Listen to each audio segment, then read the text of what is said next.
Good morning student. तो जैसा कि हम लोगों ने लास्ट स्प्रिंग चैप्टर का सैमरी कंप्लीट कर लिया था, तो अब हमें कंप्लीट करना है इसका एक्सप्लेनेशन। तो सभी लोग अपनी टेक्स्ट बुक ओपन करेंगे और इसको एक्सप्लेन करेंगे। चलिए स्टार्ट करते हैं। देखिए, सबसे पहले आपकी टेक्स्ट बुक पर दिया गया है, स्टार्टिंग होती है समटाइम्स आई फाइंड अ रूपी इन द गार्बेज। अब क्या होता है, बच्चा कहता है कि समटाइम्स जो वो होता है, साहेब होता है, साहेब मलिक होता है, तो वो कहता है कि समटाइम्स आई फाइंड अ रूपी इन द गार्बेज। कभी कभी मैं 1 रुपया गार्बेज में पा जाता हूँ, 1 रुपया इससे ज़्यादा भी पा जाता हूँ। ठीक है, तो यहीं से स्टोरी स्टार्ट होती है। Why do you do this, ये ऑथर पूछती हैं उससे कि आप ऐसा क्यों करते हो। आई ask Sohaib whom I encounter every morning scrounging for gold in the garbage dumps of my neighbourhood. दिया गया है कि जब जो ऑथर होती हैं जब उससे मिलती हैं साहब से, तो पूछती हैं कि मतलब मैं प्रत्येक सुबह तुमको देखती हूँ, ठीक है, तुमसे मिलती हूँ, ओके, और तुम मतलब कि सामान ढूंढने के लिए, मतलब कि मुफ्त का सामान ढूंढने के लिए इधर उधर गार्बेज में भटकते रहते हो, ठीक है, पड़ोस में गार्बेज में इधर उधर दिखते हो तुम, ठीक, तो तुम ऐसा क्यों करते हो। तो साहब कहता है, साहब left his home long ago. साहब के बारे में बताया गया है कि जो साहब रहता है वो बहुत समय पहले अपना घर छोड़ चुका होता है। Said amidst the green fields of Dhaka his home is not even a distant memory. देखो, दिया गया है कि वो जो साहेब होता है वो अपना घर छोड़ चुका होता है, ठीक है। उसका घर कहाँ था, उसका घर था green fields of Dhaka, Dhaka में ग्रीन फील्ड्स में उसका घर बसा हुआ था। His home is not even a distant memory. अब उसका घर मतलब कि बहुत कोसों दूर हो गया है, उसकी याददाश्त से बहुत दूर हो गया है। उसकी मम्मा उसको बताया करती थी कि मतलब कि पहले हम लोग ढाका में रहते थे। तो there were many storms that swept away their fields and homes, his mother tells him. उसकी माँ बताती हैं उसको कि मतलब कि बहुत ज़्यादा तूफ़ान आया करता था, जिसकी वजह से उनके जो घर थे और खेत थे सारे के सारे क्या हो गए, ख़राब हो गए, जिससे उनको वहाँ उनका जो प्लेस था उसको छोड़ना पड़ा। That's why they left looking for gold in big city where he now lives. तो इसीलिए वो यहाँ पर क्या करते हैं, आगे वहाँ से छोड़कर यहाँ बस गए। किस लिए, मतलब कि looking for gold in big city, मतलब कि जैसे उन्हें एक अवसर मिलेगा, ठीक है, कुछ खाने पीने को मिलेगा, कुछ चीज़ें मिलेंगी जहाँ पर वो रहते हैं, ठीक। फिर I have nothing to do else. अब यहाँ पर जो ऑथर रहती हैं उन्होंने साहब के बारे में थोड़ा सा बताया है कि साहब कौन था, ठीक है, क्या हुआ था उसके साथ। फिर अब साहब रिप्लाई देता है, I have nothing else to do, मेरे पास कुछ करने को तो है ही नहीं।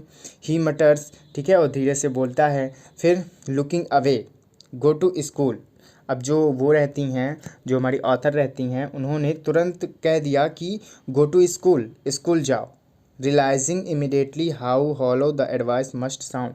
मतलब फिर उनको एहसास होता है कि उन्होंने बिना किसी वजह के उसको एक एडवाइस दे दी जो कोई मतलब की नहीं है, ठीक।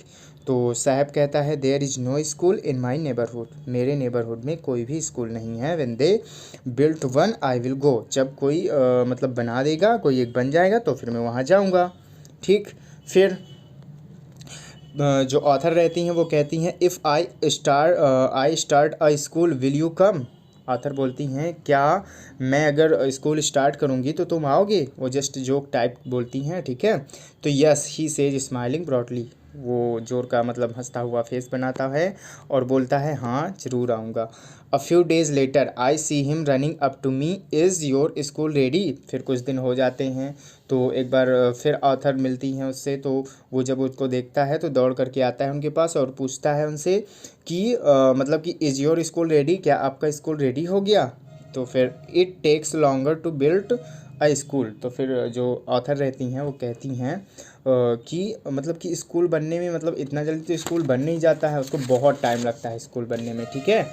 और उनको थोड़ा शर्मिंदगी भी महसूस होती है। And having made a promise that was not mean, ठीक है, मतलब कि उन्होंने एक प्रॉमिस कर दिया कि नहीं हाँ स्कूल बनने में तो बहुत दिन लगते हैं, इतना जल्दी थोड़ी ना स्कूल बन जाता है। तो मतलब ऐसा हुआ कि नहीं हाँ स्कूल वो बनाएंगे। तो उन्होंने एक प्रॉमिस कर दिया जो कि उनको शर्मिंदगी महसूस करवा रहा था, ठीक है, कि उन्होंने ऐसा प्रॉमिस क्यों किया, ठीक है, जिसका कोई मतलब नहीं है। But promises like mine abound in every corner of his bleak world. फिर दिया गया है कि उनके इस निराशाजनक मतलब वर्ड में, मतलब कि वो इतने गरीब होते हैं तो बहुत सारे लोग उनको मिलते हैं, तो ऐसा मतलब कि अधिक से अधिक उनको करते रहते हैं प्रॉमिस, बट वो उनका कोई मतलब नहीं होता। वैसे ही मैंने कर दिया। After months of knowing him I ask him his name. देखो अब ऑथर बोलती हैं कि मैंने बहुत दिन उसको मिला, ठीक है, मैं बहुत दिन मिली उससे ठीक है। अब उसको जब मैं जान गई थोड़ा थोड़ा तो मैंने उससे उसका नाम पूछा, ठीक। तो बोलता है साहेब ए आलम।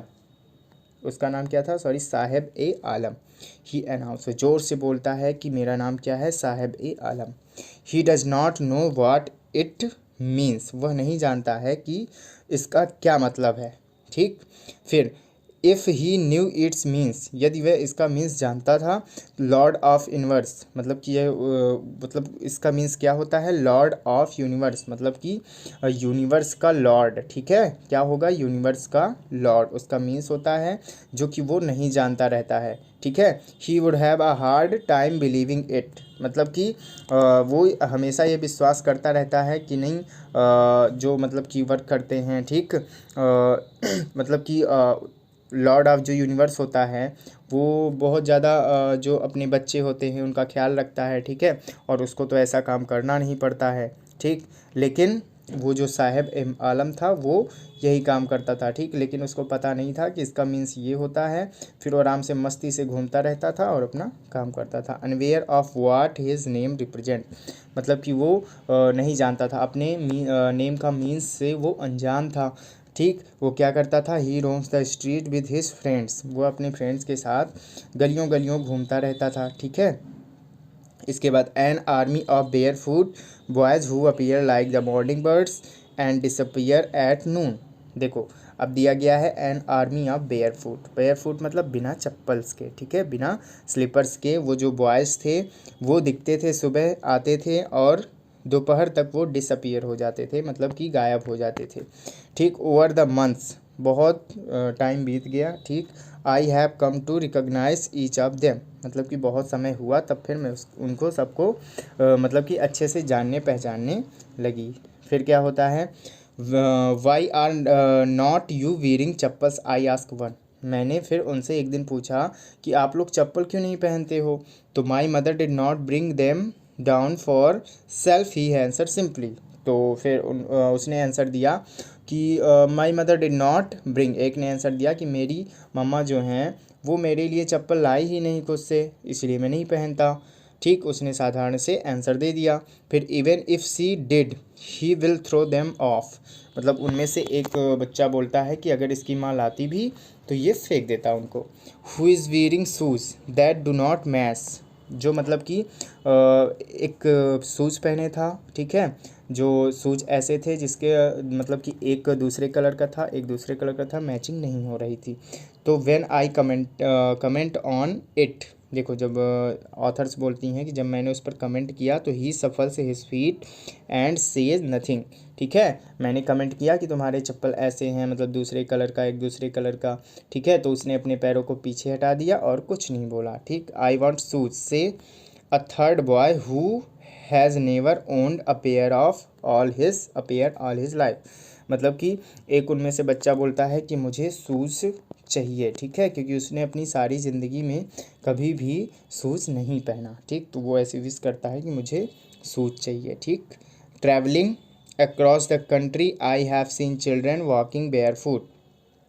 अब यहाँ पर डिफ़ाइन करते हैं कि ट्रैवलिंग अक्रॉस द कंट्री, मतलब कि पूरे जो कंट्री है उसमें बहुत सारे लोग ऐसे दिखते हैं, ठीक है, बच्चे हो गए, in cities on village roads, जो मतलब कि बेयर फुट रहते हैं, ठीक है। It is not lack of money but a tradition to stay bare foot, मतलब कि जब वो बहुत सारे लोग ऐसे होते हैं जो मॉर्निंग वॉक पे जाते हैं बिना चप्पलों के होते हैं, तो ये मतलब कि उनका तो वो ठीक है, वो तो ट्रेडिशन में आ गया, लेकिन it is not lack of money, मतलब उनका तो पैसों की कोई कमी नहीं है, but a tradition to stay bare foot, मतलब उनका तो ट्रेडिशन है कि वो बेयर फुट रहते हैं। इज़ वन एक्सप्लेनेशन, एक ने उसको जो वो थी क्या कहते हैं ऑथर थी उनको एक्सप्लेन किया। तो I wonder if this is only an excuse to explain away a perpetual state of poverty.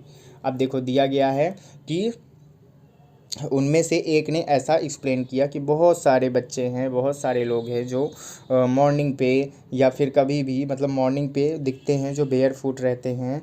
तो ये उनकी पैसों की कमी के कारण नहीं है, लेकिन ये एक कहते हैं कि ये तो एक वो हो चुका है, ट्रेडिशन हो चुका है। ठीक है, तो अब क्या होता है आई वॉन्डर, मतलब कि मैं समझती हूँ कि if this only an excuse, मतलब मुझे समझ आता है कि यह एक केवल एक्सक्यूज़ था to explain away a perpetual state of poverty, मतलब कि उनकी निरंतर जो गरीबी थी उसके लिए एक एक्सक्यूज़ था, ठीक, उनके पास कि नहीं ऐसा लोग तो बहुत सारे लोग मिलते हैं जो बेयर फुट दिखते हैं। ठीक, इसके बाद I remember a story a man from Udupi and once told me. ठीक है, तो अब क्या होता है, जो ऑथर रहती हैं उनको एक स्टोरी याद आती है कि उन्होंने एक स्टोरी याद की एक मैन के बारे में जो उडुपी में रहता था।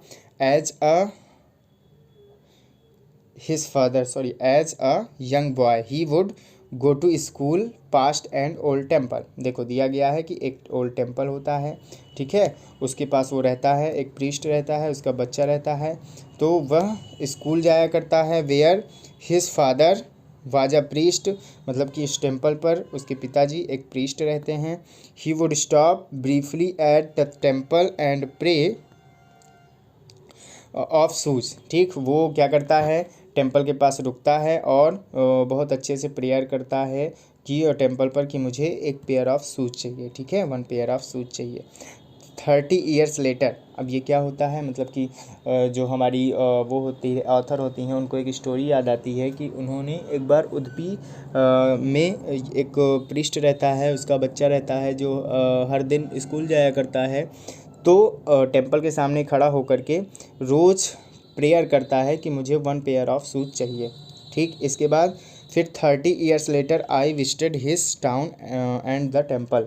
फिर 30 ईयर बाद जो ऑथर रहती हैं उन्होंने विजिट किया उस टेम्पल पर, उस टाउन पर, तो क्या देखती हैं, which was now drowned in an air of डिसोलेशन।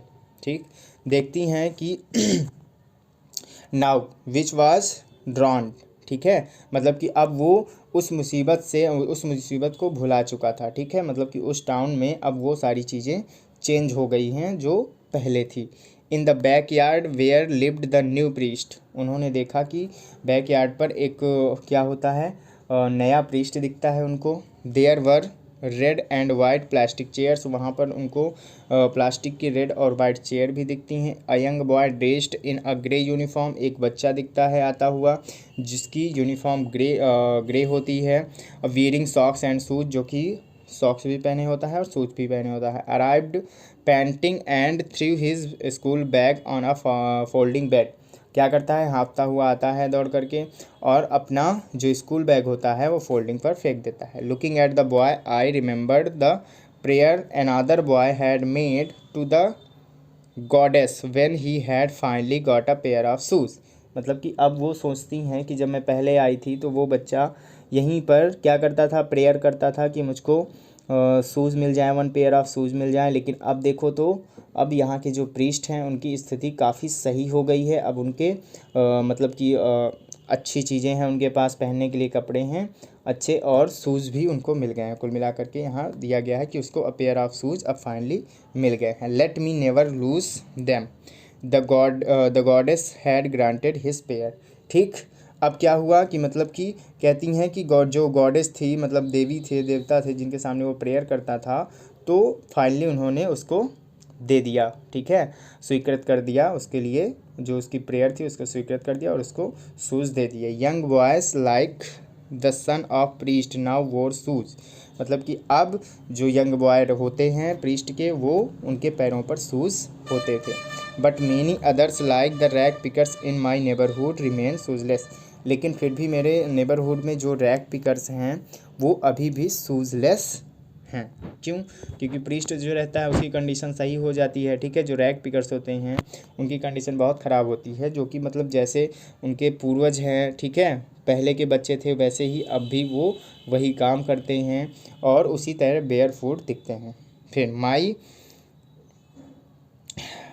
Acquaintance with the barefoot rag picker leads me to Seemapuri. अब क्या होता है, उनकी जो इच्छा होती है, ठीक है, उनकी जो जान पहचान होती है वो बहुत ज़्यादा बढ़ जाती है, ठीक। बेयर फूड जो आर्मी रहती है उनसे बहुत ज़्यादा जान पहचान बढ़ जाती है, तो इसकी वजह से वो सीमापुरी तक पहुंच जाती हैं, ठीक है।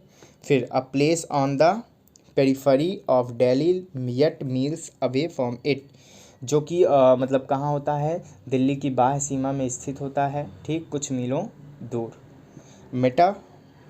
मेटाफरिकली मतलब कि वो यहाँ पर एक अलंकार छोड़ती हैं, कैसा कि मतलब ऐसा बताती हैं वो कि जो दिल्ली रहता है वो बहुत ही अच्छी कंट्री रहती है, वहाँ के लोग रहते हैं वो बहुत ही डेवलप रहते हैं, उनके पास घर रहता है, अच्छा खाने को रहता है, पहनने को रहता है। बट दिल्ली से ये कुछ ही दूर है, ठीक, जहाँ पर मतलब कि बहुत ज़्यादा जो सीमापुरी है वहाँ बहुत ज़्यादा गंदगी है, वहाँ कूड़ा करकट बहुत ज़्यादा भरा रहता है, गंदी नालियाँ रहती हैं। तो वो मेटाफर छोड़ते हैं कि बताओ दिल्ली में इतना अच्छा है बट उससे जुड़ा हुआ है जो सीमापुरी है वहाँ पर कितनी कंडीशन बुरी है। फिर those who live here are squatters who came from Bangladesh back in 1971। देखो क्या हुआ कि अब यहाँ पर भी बताती हैं कि दोज हु लिव हेयर, जो यहाँ सीमापुरी में रहते हैं वो यहाँ के मूल निवासी नहीं हैं, अवध निवासी हैं, मतलब कि बाहर से आए हैं, बांग्लादेश से 1971 पर आए थे, ठीक है। अब देखो दिया गया है सोहैब फैमिली, जो सोहैब की फैमिली होती है उनमें से एक होती है, ठीक है। Seemapuri was not then a wilderness, मतलब कि सीमापुरी क्या था, बिल्कुल ही निर्जन प्रदेश था, बंजर भूमि थी, ठीक है। इट स्टिल इज़, मतलब कि अभी भी वो बंजर ही है, but it is no longer empty, बंजर तो है लेकिन अब खाली नहीं रह गई है। In structures of mud with roofs tin tarpaulin and devoid of sewage drainage और रनिंग वाटर। देखो अब दिया गया है कि इन स्ट्रक्चर ऑफ मड, वहाँ का जो स्ट्रक्चर है वहाँ कीचड़ भरा हुआ है, ठीक है। विद रूफ्स ऑफ टिन, जहाँ की रूफ्स टिन की बनी हुई हैं और तिरपाल टाइप का लगा हुआ है, ठीक है। फिर डेओड ऑफ सीवेज, मतलब कि वहाँ गंदा पानी भरा रहता है, गंदा पानी हमेशा बहता रहता है, भरा रहता है। ड्रेंगेज ऑफ रनिंग वाटर, मतलब कि वहाँ पर ना तो ड्रेंगेज सिस्टम है कि रनिंग वाटर कर सके, वाटर जा सके इधर उधर। फिर लिव 10,000 रैग पिकर्स, जहाँ पर अब क्या करते हैं वो इम्पटी नहीं है, ये सारी वहाँ की जो सिचुएशन है वो यहाँ पर दिखाई गई है, और वहाँ पर 10,000 रैग पिकर्स यहाँ पर रहते हैं जो कि कूड़ा बीनने वाले होते हैं। They have lived here for more than 30 years without an identity, ये यहाँ लगभग 30 ईयर्स से रह रहे होते हैं और उनके पास कोई भी आइडेंटिटी नहीं होती है। Without permits but with ration card that get their names on voters. देखो उनके पास कोई भी आइडेंटिटी नहीं रहती, कोई भी उनको परमिशन नहीं मिलती है, ठीक है, लेकिन उनके पास एक राशन कार्ड रहता है जिससे कि वो वोटर्स लोग रहते हैं, जो पॉलिटिक्स में रहते हैं, वो लोग उनको दिला देते हैं राशन कार्ड, जिससे उनको वोट देने का अधिकार मिल जाता है और उनको कुछ ग्रेन्स भी मिल जाता है। List of enable voter list, मतलब वोटर लिस्ट में उनका नाम आ जाता है, वो वोट दे सकते हैं। And enable them to buy grains, और वो मतलब कि अनाज वगैरह खरीद सकते हैं। Food is more important for survival than an identity, मतलब कि फूड जो होता है वो जीने के लिए आइडेंटिटी से ज़्यादा इम्पॉर्टेंट होता है, ठीक, पहचान से ज़्यादा जो भोजन होता है वो इम्पॉर्टेंट होता है जीने के लिए।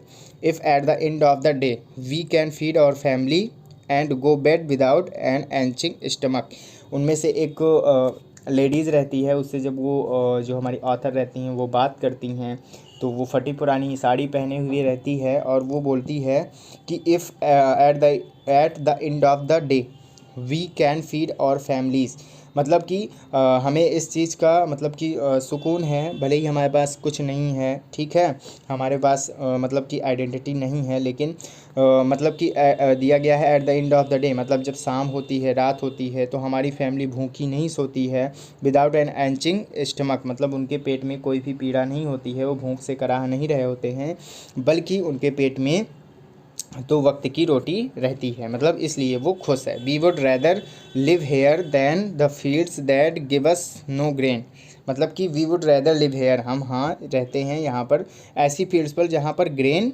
नहीं मिलता हमको, मतलब कि उगाया नहीं जा सकता कुल मिला के, लेकिन हाँ हमको थोड़ा खाने के लिए राशन कार्ड के द्वारा मिल जाता है। से a group of women in tattered saris, मतलब कि जब जो ऑथर रहती हैं वो बहुत सारी वुमेन का ग्रुप रहती हैं, उनमें से जब बात करती हैं तो ऐसा वो कहती हैं। When I ask why they let their beautiful land of green fields and rivers, जो ऑथर रहती हैं वो कहती हैं जब मैंने पूछा था कि आपने अपनी इतनी अच्छी लैंड को छोड़कर, ठीक है, जो ग्रीन लैंड थी, ठीक, और वहाँ पर रिवर भी थी, मतलब कि अच्छे से खेती भी होती थी, अनाज भी होता था, सारी चीज़ें मिलती थी, तो वो छोड़कर क्यों चले आए। तब वो जो लेडीज़ रहती हैं जिनकी साड़ियाँ फटी होती हैं, ठीक है, टैटर्ड साड़ीज़ होती हैं, तो वो बोलती हैं कि जो क्या कहते हैं आइडेंटिटी होती है, ठीक, उसकी इम्पोर्टेंस कम होती है, जबकि फ़ूड की इम्पोर्टेंस ज़्यादा होती है। वहाँ क्योंकि स्टॉर्म्स वगैरह आया करते थे, तो वहाँ की जो फसलें वगैरह थी, ग्रीन फील्ड थी, सारी नष्ट हो गई थी, उनका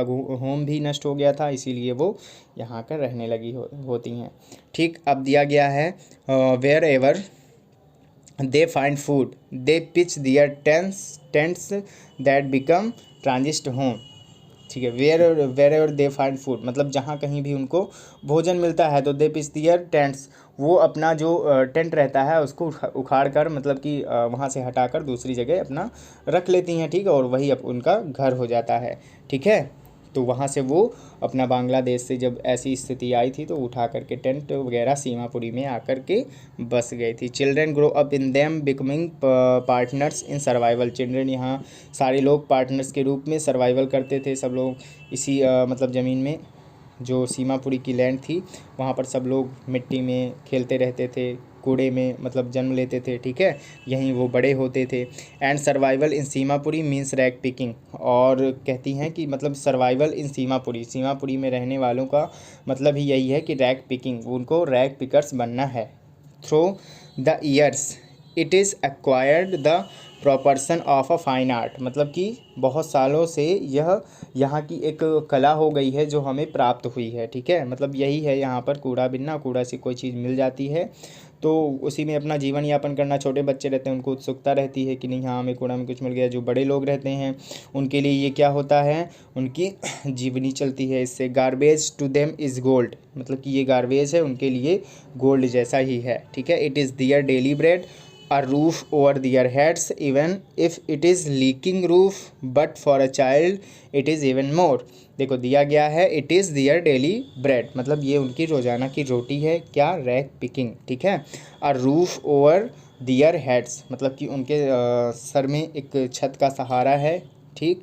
even if it is a leaking roof, भले ही वो थोड़ा सा लीक करती हो, अच्छी रूफ़ नहीं है, लेकिन उनकी छत में रूफ़ तो है, ठीक, ये उनका सहारा है, मतलब रैग पिकिंग से वो ये लोग रह रहे हैं, ज़िंदा रह रहे हैं, उनके सर पर छत मिल रही है, उनको रोटी मिल रही है, ठीक। But for a child it is even more, मतलब कि जैसे लीक भी हो रही है छत तो क्या हुआ, मतलब कि चाइल्ड के लिए, बच्चों के लिए ये काफ़ी है। I sometimes find a rupee even a 10 rupee note, साहेब सेज, अब साहेब बोलता है कि आई समटाइम्स फाइंड अ रुपी, मैं कभी कभी 1 रुपया पाता हूँ और कभी कभी मैं 10 रुपये की जो नोट होती है उसको भी पा जाता हूँ। हिज आइज लाइटिंग अप, मतलब कि वो जब ऐसा कहता है तो उसकी जो आइज़ रहती हैं वो बड़ी लाइट कर रही होती है, मतलब वो खुशी से कहता है, उत्सुकता से कहता है ऐसा।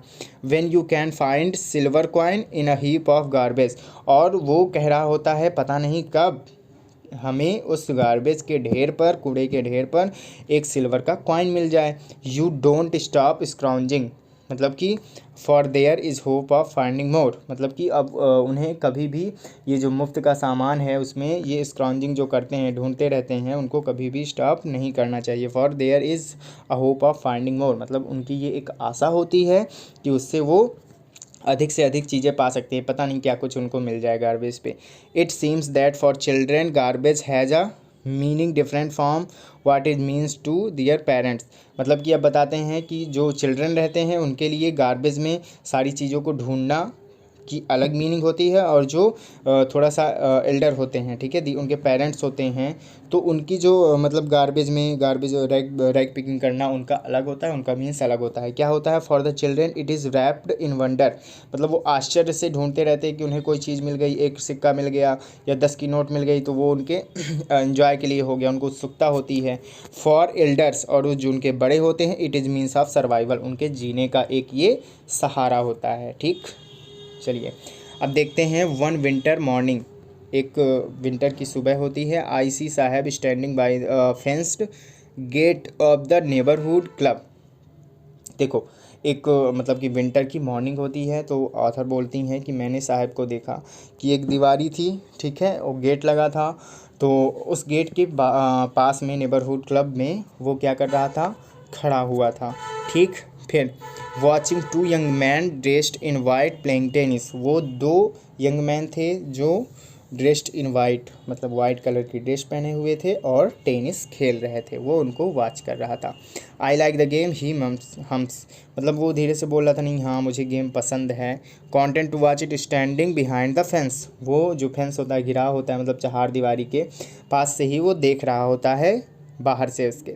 आई go inside when no one is around, वो बोलता है कि मैं कभी कभी अंदर चला जाता हूँ जब वहाँ पर कोई नहीं होता। ठीक है, फिर the gatekeeper lets me use the swing, जो गेट कीपर है वो मुझको झूला यूज़ करने देता है। ठीक, साहब two is wearing tennis shoes, और उस दिन साहब टेनिस शूज़ भी पहने हुए होता है। ठीक है, that look strange over his discoloured shirt and short, उसके जो कपड़े होते हैं, ठीक, उससे उसके जो शूज़ होते हैं वो मैच नहीं कर रहे होते हैं।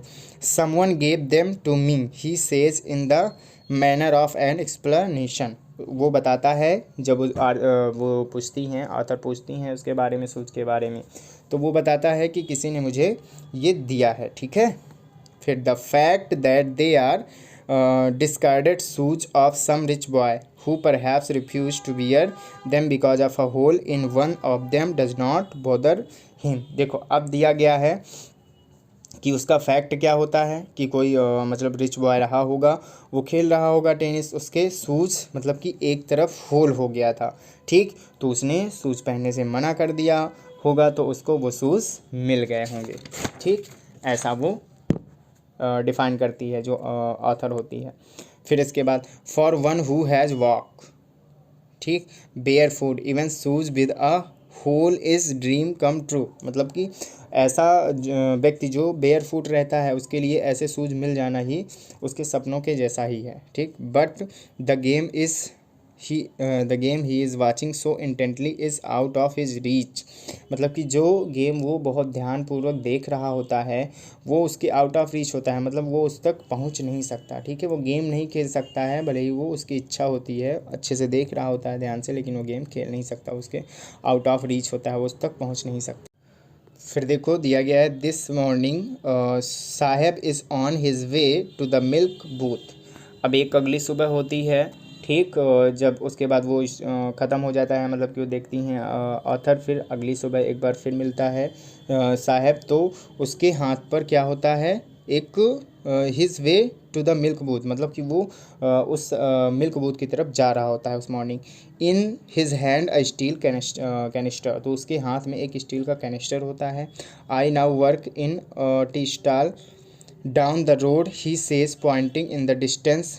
ठीक, अब जो ऑथर रहती हैं वो उससे पूछती हैं कि आज तुम्हारे पास ये स्टील का कैनिस्टर है, तो तुम कहाँ जा रहे हो? तो वो कहता है कि मैं अब इस समय एक टी स्टॉल पर काम करता हूँ। ठीक, डाउन द रोड, जो कि रोड के नीचे है। He says pointing in the distance, वो डिस्टेंस मतलब पॉइंट करके बताता है कि उधर जो है टी स्टॉल जो कि रोड के नीचे है, वहाँ पर मैं काम करता हूँ। I am paid 800 rupees and all my meals, कहता है कि मुझे वहाँ पर 800 रुपीज़ मिलता है और मेरा सारे दिन का भोजन भी मुझको मिल जाता है। Does he like the job, अब जो ऑथर रहती हैं वो उससे पूछती हैं क्या तुम ये जॉब पसंद करते हो? तो his face I see has lost the carefree look. देखो अब इस समय जब वो उससे पूछती हैं तो उसका फेस जब वो देखती हैं तो उसका जो वो होता है केयर फ्री लुक होता है, मतलब कि उसको कोई भी टेंशन नहीं रहती है कि मतलब वो रैग पिकिंग का बैग लेकर के रैग पिकिंग करता रहता है तो उसको कोई भी टेंशन नहीं थी, घूमता फिरता रहता है इधर उधर। लेकिन आज उसके फेस पर क्या होता है, बहुत सारी टेंशन होती है, ठीक है, मतलब केयर होती है। The steel container seems heavier than the plastic bag. जो उसका स्टील का कंटेनर होता है वो उस जो रैग पिकिंग के बैग से बहुत ज़्यादा भारी महसूस हो रहा होता है। क्यों would carry so lightly over his soldiers, जो मतलब कि वो बहुत आराम से बढ़िया लिए हुए टहल रहा होता है, लेकिन अब वो जो स्टील का कंटेनर है उसके सोल्जर्स पर बहुत ही भारी महसूस हो रहा होता है। द बैग वाज हिज, ऐसा क्यों होता है, क्योंकि वो जो रैग पिकिंग का बैग था वो उसका खुद का था, लेकिन जो कैनिस्टर था belongs to the man who owns the tea stop. वो जो कैनिस्टर था वो जो शॉप था, टी शॉप थी, उसके मालिक का होता है, इसीलिए वो भारी लग रहा होता है। So he is no longer his own master. अब क्या होता है, सोहेब को उस दिन बहुत जल्दी होती है, वो फिर जल्दी में बिना जवाब दिए वो थोड़ा सा ही रुकता है फिर चला जाता है। तो ऑथर वहाँ पर डिस्क्राइब करती हैं कि जो एक लड़का था जो रैग पिकिंग करता था, जो फ्री रहता था, वो अपने माइंड से फ्री रहता था, उसको कोई भी टेंशन नहीं रहती थी, उसको केवल अपने माता पिता का सुनना था, बाकी किसी का नहीं सुनना था, ठीक है। तो आज उसके कंधों पर बहुत ज़्यादा बोझ है, ठीक, उस बैग से ज़्यादा बोझ है, मतलब कि उसके पास बहुत सारी रिस्पॉन्सिबिलिटीज़ आ गई हैं। उसका जो बचपन है वो उसका बचपना था, वो सारा कुछ खो गया है। आज वो अपना खुद का मास्टर नहीं रहा है, पहले वो खुद का मास्टर था, उसकी जो मर्ज़ी वो करता था, लेकिन वो आज खुद का मास्टर नहीं रहा है। तो इस स्टोरी में यही बताया गया है कि मतलब कि स्टोरी का थीम यही है, द लॉस्ट चाइल्ड, मतलब कि चाइल्ड जो होता है उसका बचपना खो जाता है। कैसे खो जाता है, जैसे नॉर्मल चाइल्ड यहाँ के होते हैं तो जब छोटे बच्चे होते हैं तो आराम से खेलते कूदते रहते हैं, लेकिन वो जब अबाउट 5 ईयर्स के होते हैं या मान लो 7 ईयर्स के होते हैं तो उनके कंधों पर एक बड़ा सा बोझ टांग दिया जाता है, जो कि बैग होता है, उसमें बहुत सारी बुक्स होती हैं। बच्चे को तब से फिर फ़िक्र होनी पड़ती है, पहले तो उसको सुनना पड़ता था केवल फादर एंड मदर की, लेकिन अब क्या होता है, अब उसके कंधों पर बहुत वज़न वाला बैग होता है, जो कि उसको टीचर का भी सुनना पड़ता है, और सारी चीज़ों को स्कूल जाता है तो स्कूल का इन्वायरमेंट भी देखना पड़ता है, उसके अकॉर्डिंग उसको चलना पड़ता है, ठीक है। तो यही सारी चीज़ इसमें बताई गई है, ठीक है। चलिए अब नेक्स्ट जो है उसको नेक्स्ट वीडियो पर कवर करेंगे। तो आप लोग को क्वेश्चन दिए गए हैं, आप लोग नीचे देख सकते हो पेज नंबर 16 पर। What is Saheb looking for in the garbage dumps, where is he and where has he come from. ये सारी चीज़ें जो क्वेश्चन सारे के सारे दिए गए हैं आपको खुद से डिस्क्राइब करने हैं, ठीक है। तो आप सभी लोग खुद से डिस्क्राइब कर लीजिएगा और राइट कर लीजिएगा। जो समझ में नहीं आता तो आप लोग पर्सनल पर कमेंट करिएगा, फिर आपको आंसर मिलेगा, ठीक है। चलिए नेक्स्ट वीडियो पर मिलते हैं इसके आगे की एक्सप्लेनेशन के साथ।